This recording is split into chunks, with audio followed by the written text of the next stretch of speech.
Halo semuanya, kembali lagi bersama saya Michael. Di video kali ini kita akan coba membahas tentang salah satu kripto yang sudah kalian request juga. Banyak sekali yang request nih, Polkadot atau DOT, bahas dong bang, dan lain-lainnya. Nah, sekarang kita akan membahas Polkadot. Tapi sebelum itu, kalau kalian yang mau support ini, bisa support channel ini, tolong bisa bantu like, comment, dan subscribe juga, karena itu gratis juga. Lalu, nonton video ini sampai akhir gitu ya, karena kita akan breakdown dari fundamental sampai ke technical juga gitu ya. Oke, kita akan langsung coba mulai. Kita pertama lihat dari price harga Bitcoin sendiri. Kenapa kita selalu bahas harga Bitcoin? Harga Bitcoin ini masih bisa merefleksikan market sendiri gitu ya, market kripto. Kalau kita lihat harga Bitcoin hijau, kemungkinan besar market juga bakal hijau seperti itu. Kalau merah ya merah juga gitu ya untuk altcoin-altcoin lain. Nah, sekarang hijau Bitcoin. Tapi walaupun hijau seperti ini, kalau menurut saya ini Bitcoin masih di daerah sideways. Nanti kita bahas lebih dalam lagi di teknikalnya di akhir video. Oke, kita langsung masuk ke Polkadot-nya sendiri. Untuk lebih familiar sebenarnya dalam Polkadot kita bisa masuk juga ke ekosistemnya sendiri. Jadi kalau kita lihat Polkadot ini bergerak di bidang smart contract-nya sendiri. Jadi kalau kalian lihat di CoinMarketCap sebenarnya ada yang namanya Polkadot Ecosystem. Jadi ini adalah ekosistem Polkadot. Jadi ini adalah kripto-kripto yang memakai Polkadot lah, istilahnya seperti itu. Ada Link, Chainlink, ada Kusama, Ontologi, ZeroX, dan bahkan ada Riff. Riff juga mungkin kalian tahu juga Riff Finance gitu ya. Jadi sebenarnya banyak lumayan, jadi ekosistemnya cukup develop juga gitu ya. Lalu kalau kita bandingkan dengan saingannya Polkadot siapa sih? Salah satu saingannya Polkadot sebenarnya adalah Cardano, karena Cardano juga bergerak di bidang smart contract juga. Jadi biasanya ini mereka, kalian banyak yang milih Cardano atau enggak Polkadot gitu ya. Tapi kalau menurut saya ya kita bisa investasi di dua-duanya juga sebenarnya. Karena dua-duanya cukup bagus dan kita lihat sebenarnya siapa yang lebih bagus. Kita dukung dua-duanya gitu ya, push. Nah, kita akan coba lihat, kita bahas di websitenya sendiri. Tapi sebelum kita bahas websitenya, mungkin kita bahas ke foundernya dulu. Foundernya adalah si Robert Habermeyer, Dr. Gavin Wood, sama Peter Shaban. Paling terkenal dari tiga ini sebenarnya si Dr. Gavin Wood. Kenapa sih Dr. Gavin Wood ini terkenal? Sebenarnya paling terkenal karena dia adalah dulunya adalah CTO of Ethereum. Jadi dia adalah salah satu founder Ethereum, co-founder Ethereum lah ya, dan CTO-nya juga gitu ya. Lalu dia membuat blockchain-nya sendiri, dia membuat smart contract-nya sendiri yang dinamakan Polkadot yang di launch ini tahun 2020 kalau nggak salah. Kita bahas tentang Polkadot sendiri. Polkadot is life. Sebenarnya nih kelebihan Polkadot ada true interoperability, lalu ada economic and transactional scalability. Scalability ini adalah kecepatan kita proses transaksi juga gitu ya. Terus ada easy blockchain innovation, ada forkless and future proof, ada security for everyone, sama user different network governance. Tapi ini sebenarnya masih yang unik sebenarnya dari teknologinya. Nanti saya bakal lebih dalam lagi ke dalam teknologinya juga ya. Nah, ini ada kegunaan Polkadot. Sebenarnya kegunaan Polkadot ada 3 main useful-nya atau kegunaannya. Yang pertama governance. Governance ini sebenarnya untuk pemerintahan Polkadot sendiri gitu ya.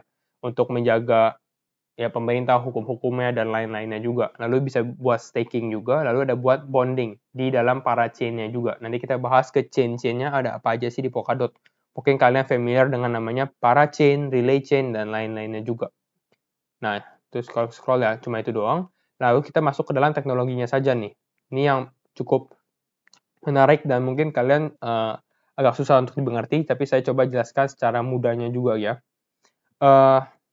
Nah, ini adalah chain-nya sebenarnya, ini chain yang Polkadot. Mungkin ini kalian, wah ini ribet banget nih kelihatannya gitu ya. Nah, ini kalau kalian lihat ke bawahnya sebenarnya ada bisa di deskripsinya lah, ada relay chain, ada parachain, parathreads, ada bridges, ada consensus rules-nya juga, ada nominators, validators, collectors, fishermen, dan lain-lainnya juga.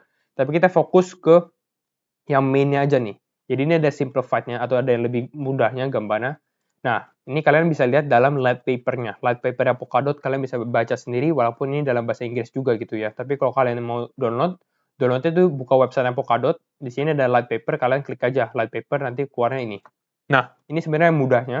Kalau kalian lihat ini sebenarnya dibagi 3 gitu ya. Mudahnya ini sebenarnya relay chain. Relay chain ini yang tengahnya, yang bentuknya lingkaran. Lalu ada parachain. Parachain ini yang separate, jadi dia sendiri-sendiri nih kalau kalian lihat sendiri-sendiri. Lalu kalian lihat ada bridges. Nah, sebenarnya ini bridges ini jembatan. Jadi sebenarnya mudahnya nih bridges ini jadi dia menjembatani parachain dan relay chain lainnya gitu ya. Jadi anggap di sini ada lingkaran satu, di sini ada lingkaran lagi, di sini ada lingkaran lagi seperti itu. Jadi jembatan. Udah selesai ya, kalian ngerti soal bridges. Kalau parachain ini apa? Parachain ini sebenarnya sovereign blockchain that can have their own tokens. Jadi ini adalah blockchain-blockchain tersendiri. Makanya terpisah, tapi digabungkan oleh relay chain. Jadi relay chain ini yang paling penting nih. Ini adalah the center of Polkadot, the heart of Polkadot, karena dia yang menggabungkan. Karena salah satu julukan Polkadot adalah Internet of Blockchain. Jadi blockchain-blockchain tersendiri ini digabungkan di dalam relay chain, dan misalnya relay chain ini bisa gabungkan lagi ke relay chain lainnya, seperti itu. Nah, yang menarik adalah slot untuk mendapatkan parachain ini sebenarnya terbatas. Jadi banyak orang ini, kalau Polkadot sendiri mengadakan auction atau lelang sendiri untuk mendapatkan slot di dalam parachain-parachainnya di Polkadot atau nggak di Kusama. Nanti kita bahas Kusama lebih lagi gitu ya. Nah, itu seperti itu secara singkat dan mungkin yang mudah dimengerti lah, seperti itu. Nah, Polkadot sendiri ada launch roadmap-nya sendiri. Roadmap-nya sendiri masih, kalau saya lihat ini masih cukup menarik dan masih on track lah, masih bagus, masih tepat waktunya gitu ya. Nah, dia ada Proof of Authority atau POA, ada NPOS. NPOS adalah Nominated Proof of Stake, jadi hampir sama seperti Cardano dengan menggunakan Proof of Stake, tapi ini di-dominate, jadi kalian harus vote sendiri, seperti itu. Ya, nah kita coba bahas ke saudaranya atau sepupunya Polkadot dulu, jadi semakin kalian mengerti. Kusama, kenapa kita bahas Kusama sih? Kusama adalah proyek uji cobanya Polkadot. Jadi hampir sama sebenarnya Polkadot dan Kusama, tapi Kusama ini sebenarnya ya uji cobanya lah seperti itu. Jadi yang udah fix nih, yang udah bagus baru masuk ke dalam Polkadotnya. Jadi parachain yang sudah fix bisa masuk ke dalam Polkadotnya. Uji cobanya itu di dalam Kusama. Jadi kalau kalian lihat ini sebenarnya parachain auctions are coming. Jadi sebenarnya ini Polkadot dan Kusama masih develop, mereka punya ekosistem. Cukup menarik.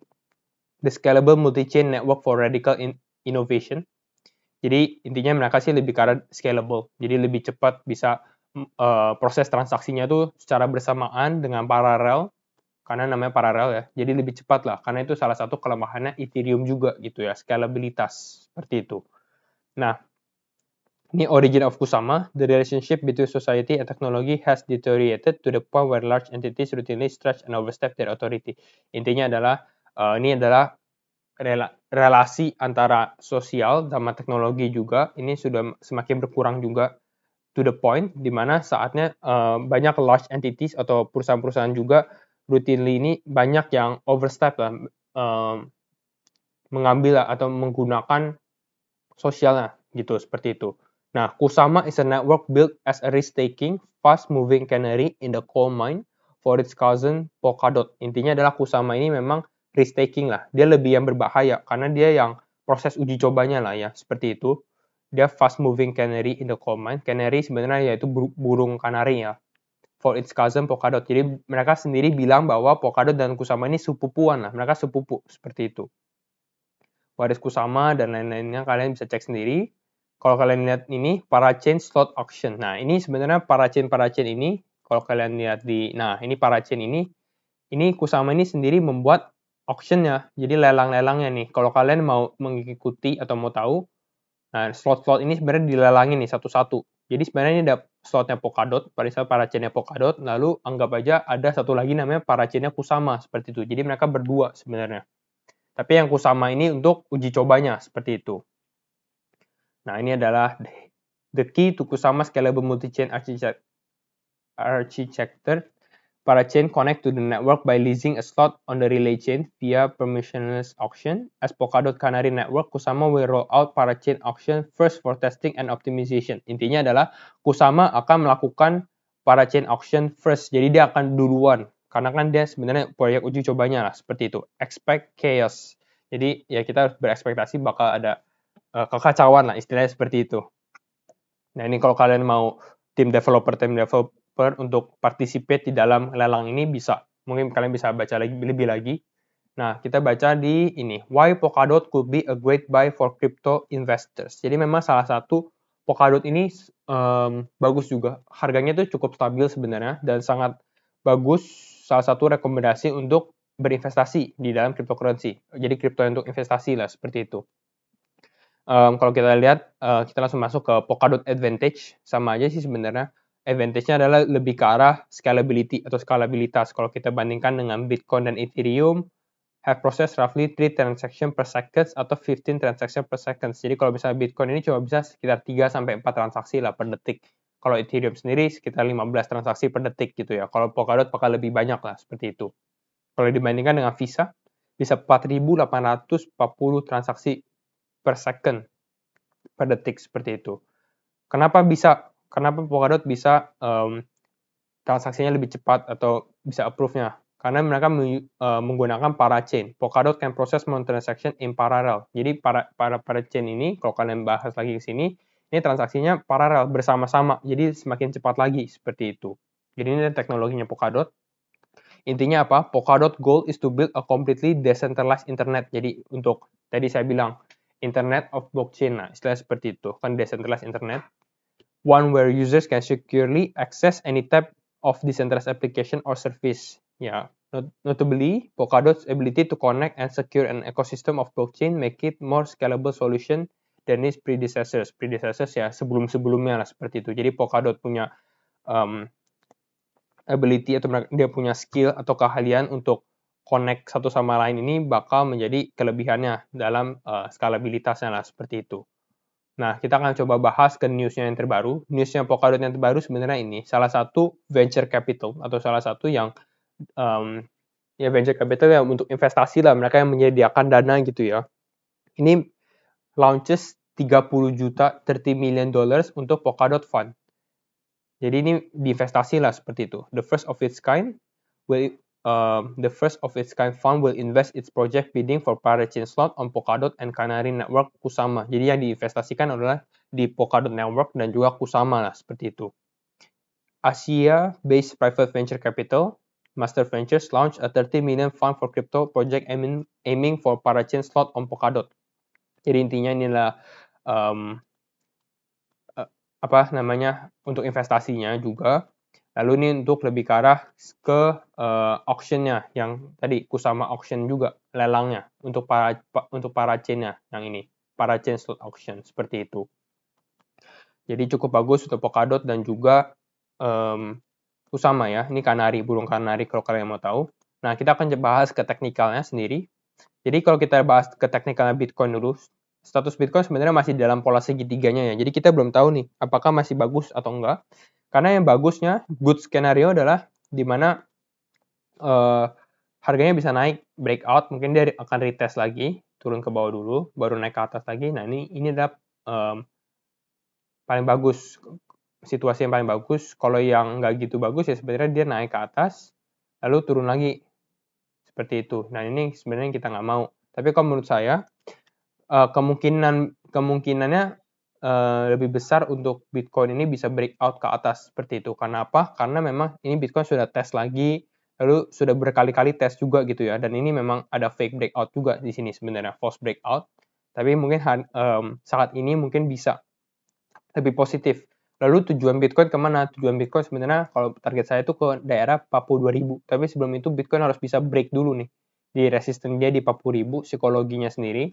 Kalau bisa mungkin bisa ke 42.000 atau ke support line. Supportnya di 42.000 sampai ke 45.000. Ini apa sih support line-nya? Support line-nya sebenarnya ini support line-nya untuk Wyckoff distribution. Kalau kalian nggak tahu juga bisa nonton videonya Wyckoff distribution. Nah, kita akan coba bahas Polkadot USDT dulu ya. .USDT. Sebenarnya ini bagus sekali untuk kalian investasi. Nah, ini dia targetnya. Kalau kalian yang mau trading sebenarnya ya target TP sebenarnya bisa di harga $36 nih sudah cukup bagus juga. Kalau kalian beli misalnya sekarang di level $24 nih. Harga yang bisa didapatkan sebenarnya cukup lumayan, sekitar 45% ke $36 ya. Ini untuk trading doang nih, targetnya cukup besar juga. Nah, tapi kita lihat sendiri kalau misalnya Bitcoin bisa breakout, mungkin ini masih good opportunity untuk beli, kesempatan yang bagus untuk beli di daerah $24,8 juga. Tapi kalau ternyata Bitcoin memang turun, jadi dia turun lagi gitu ya, ya kita bisa beli di level ya sebelah sini, mungkin di sekitar $22 ini sudah cukup bagus. Paling bagus sih mungkin di main zone-nya ya, ini ke level sini nih. Nah, 22,1. Ini sangat bagus sekali untuk kalian bisa dapat Polkadot. Apakah masih bisa turun lagi? Ya kalau misalnya Bitcoin ternyata breakdown, nah ya kita bisa expect Polkadot juga bakal turun, tapi sebenarnya Polkadot kalau kita lihat dari 4 jamnya sendiri, dia cukup relatif stabil. Kita lihat dari EMA-nya sendiri, EMA yang 20 ini di atas EMA 55-nya. Jadi masih bisa positif trennya, masih bisa naik juga gitu ya. Dan dengan target ya paling ini mungkin ke 36 seperti itu. Tapi kalau untuk investasi sendiri Polkadot sangat bagus sekali. Apakah dia bisa ke $100? Masih mungkin, walaupun memang topnya ini sekitar $50 gitu ya. Tapi kalau kita lihat development-nya dengan auction-nya dengan Kusama, jadi kedepannya masih bagus sekali untuk Polkadot seperti itu. Lalu kita lihat dari Kusama sendiri ya. Jadi saya bahas Kusama juga. Kusama ini KSM USDT. Untuk Kusama hampir sama sih sebenarnya price paling bagus kalau kemarin waktu jatuh nih kalian bisa beli di harga 300, ini lumayan banget untuk beli Kusama. Ini level yang saya sendiri lihat juga nih, level 300. Tapi kalau sekarang mungkin Kusama sih naiknya sudah lebih cepat dibandingkan dengan Polkadot. Karena kalau kalian lihat ini Kusama ini sudah balik ke level waktu di bulan Mei juga nih. Bulan Mei dia masih di level 400-an, terus naik ke daerah 500-an ya. Jadi sebenarnya ini recovery-nya cukup cepat untuk Kusama. Jadi kalau misalnya mau beli Kusama ini di level 393 sebenarnya. Tapi kalau misalnya lihat seperti ini, lebih baik investasi di Polkadot saja. Karena Kusama juga naiknya sudah recovery cukup cepat juga gitu ya. Nah, untuk Kusama di Indodax nggak ada. Tapi kalian bisa lihat Polkadot ini bisa beli Polkadot di namanya Indodax. Karena available gitu. Jadi ada. Kita buka dari Fibonacci-nya sendiri. Bentar ya. Nah, ini Fibonacci. Di sini kita ambil dari paling atas ke paling bawah. Volumenya saya coba hilangkan dulu, jadi lebih mudah. Ke warna hitam. Ini yang price-nya right. Terus gini, besar. Nah, seperti ini. Ini tadi saya sudah bikin juga. Nah, sebenarnya kalau misalnya kalian lihat, harga bagus untuk Polkadot sebenarnya di level 337.000. Ini bagus sekali untuk kalian mau beli Polkadot di sini. Kalau misalnya Polkadot masih bisa turun lagi ya. Tapi kalau misalnya kita lihat Bitcoin naik, ya 350.000 juga masih oke. Di daerah 350.000. 350.000 ini sekarang 360.000 lah. Jadi kalau misalnya kalian mau investasi, beli Polkadot di harga sekarang pun nggak rugi-rugi juga kalau memang tujuannya untuk investasi seperti itu. Dan target, kembali lagi target mungkin bisa ke level 536. Kenapa sih di 536? Karena ini salah satu supportnya yang kuat dan resisten juga nih. Lihat di sini. Polkadot soalnya sempat main di daerah sini juga seperti itu. Jadi di daerah 536 ini cukup bagus untuk kita menjadi target TP untuk sementara juga. Tapi kalau kalian investasi mau TP di 1 juta pun masih nggak apa-apa juga. Karena Polkadot menurut saya proyek ke depan untuk masa depan pun masih bagus. Profitnya berapa nih potensialnya ya? Kalau misalnya kita beli di 350 aja ya. 350 kita beli ya sekitar 53% lah, 54%. Kalau misalnya kita beli di bawah lagi, bentar ya. Kalau misalnya kita beli di bawah, ini mungkin dilihat dulu. Kalau kita bisa beli di bawah, sekitar 50-60%. Jadi sebenarnya cukup bagus untuk Polkadot, untuk investasi maupun untuk trading. Udah itu saja video dari saya. Kita membahas Polkadot dan juga Kusama. Semoga kalian suka video ini. Jangan lupa komen, like, dan subscribe. And see you in the next video. Bye-bye.